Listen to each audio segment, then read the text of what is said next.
ಮಳವಳ್ಳಿ ತಾಲೂಕಿನ ಕಿರುಗಾವಲು ಗ್ರಾಮದ ವಿವಿಧೋದ್ದೇಶ ಪ್ರಾಥಮಿಕ ಗ್ರಾಮೀಣ ಕೃಷಿ ಪತ್ತಿನ ಸಹಕಾರ ಸಂಘದ ಅಧ್ಯಕ್ಷರಾಗಿ ಸತತ 3ನೇ ಬಾರಿಗೆ ಕೆ.ಪಿ.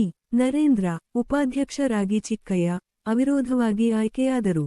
2025ರಿಂದ 2030ನೇ ಸಾಲಿನ ಜನವರಿ 26ರಂದು ನಡೆದ ಚುನಾವಣೆಯಲ್ಲಿ 12 ನಿರ್ದೇಶಕರು ಅವಿರೋಧ ಆಯ್ಕೆವಾಗಿದ್ದರು. ಇಂದು ಅಧ್ಯಕ್ಷ ಹಾಗೂ ಉಪಾಧ್ಯಕ್ಷ ಚುನಾವಣೆ ನಿಗದಿಯಾಗಿತ್ತು. 12 ನಿರ್ದೇಶಕರ ಪೈಕಿ ಅಧ್ಯಕ್ಷ ಸ್ಥಾನಕ್ಕೆ ಕೆ.ಪಿ. ನರೇಂದ್ರ, ಉಪಾಧ್ಯಕ್ಷ ಸ್ಥಾನಕ್ಕೆ ಚಿಕ್ಕಯ್ಯ ರವರು ಮಾತ್ರ ನಾಮಪತ್ರ ಸಲ್ಲಿಸಿದ್ದ ಹಿನ್ನೆಲೆಯಲ್ಲಿ ಅವಿರೋಧವಾಗಿ ಆಯ್ಕೆಯಾದರು. ಈ ವೇಳೆ ಸತತ 3ನೇ ಬಾರಿಗೆ ಅಧ್ಯಕ್ಷರಾಗಿ ಆಯ್ಕೆಯಾದ ಕೆ.ಪಿ. ನರೇಂದ್ರ ಮಾತನಾಡಿ, 60 ಕೋಟಿ ರೂಪಾಯಿ ವಹಿವಾಟುವನ್ನು 100 ಕೋಟಿಗೆ ಹೆಚ್ಚಿಸುವ ಗುರಿ ಹೊಂದಿದ್ದೇನೆ. ಜೊತೆಗೆ ತಾಲ್ಲೂಕಿಗೆ ನಮ್ಮೊಂದು ಪತ್ತಿನ ಸಹಕಾರ ಸಂಘವಾಗಿದ್ದು ಮುಂದಿನ ದಿನಗಳಲ್ಲಿ ಜಿಲ್ಲೆಯಲ್ಲಿ ಉತ್ತಮ ಸಹಕಾರ ಸಂಘ ಮಾಡುವ ಯೋಜನೆ ಎಂದರು.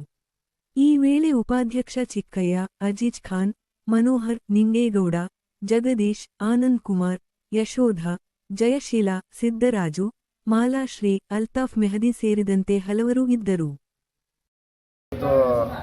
ದಿನಾಂಕ 26/1/2025 ಚುನಾವಣೆ ನಡೆಯಬೇಕಾಗಿತ್ತು ನಮ್ಮದು ಸೊಸೈಟಿದು.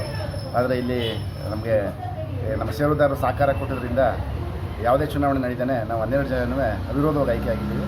ಇದು ನಾವು 3ನೇ ಬಾರಿ ಅಧ್ಯಕ್ಷನಾಗಿ ಆಯ್ಕೆಯಾಗಿದ್ದೀನಿ. ಇದಕ್ಕೆ ಸಹಕರಿಸಿದಂಥ ಎಲ್ಲ ನಿರ್ದೇಶಕರಿಗೆ, ಷೇರುದಾರರಿಗೆ ನಾನು ಧನ್ಯವಾದ ಹೇಳ್ತೀನಿ. ಅದೇ ರೀತಿ ಈಗ ನಮ್ಮ ಮಳವಳ್ಳಿ ತಾಲೂಕಲ್ಲೇ ನಮ್ಮದು ಒಂದು ಆರ್ಥಿಕವಾಗಿ ನಂಬರ್ 1 ಸೊಸೈಟಿಯಾಗಿ ಗುರುತಿಸ್ಕೊಂಡಿದೆ. ಇನ್ನು ಮುಂದಿನ ದಿನಗಳಲ್ಲಿ ಮಂಡ್ಯ ಜಿಲ್ಲೆಯಲ್ಲೇ ಅತ್ಯುತ್ತಮ ಸೊಸೈಟಿಯಾಗಿ ಗುರುತಿಸ್ಕೋಬೇಕು ಅನ್ನೋದು ಗುರಿ ಇಟ್ಕೊಂಡು ನಾವು ಮುಂದಿನ ದಿನಗಳಲ್ಲಿ ನಮ್ಮ ಕೆಲಸ ಮಾಡ್ತೀವಿ. ಏನೇನು ಗುರಿ ಇಟ್ಟಿದ್ದೀವಿ? ಹೊಸದಾಗಿ ಯಾವುದಾದ್ರೂ ಹೊಸದಾಗಿ ವಿಸ್ತರಣೆ ಮಾಡಬೇಕು ನಮ್ಮ ಸಂಘದ ವ್ಯವಹಾರಗಳನ್ನ ಅಂತ ನಾವು ಅಂದ್ಕೊಂಡಿದ್ದೀವಿ.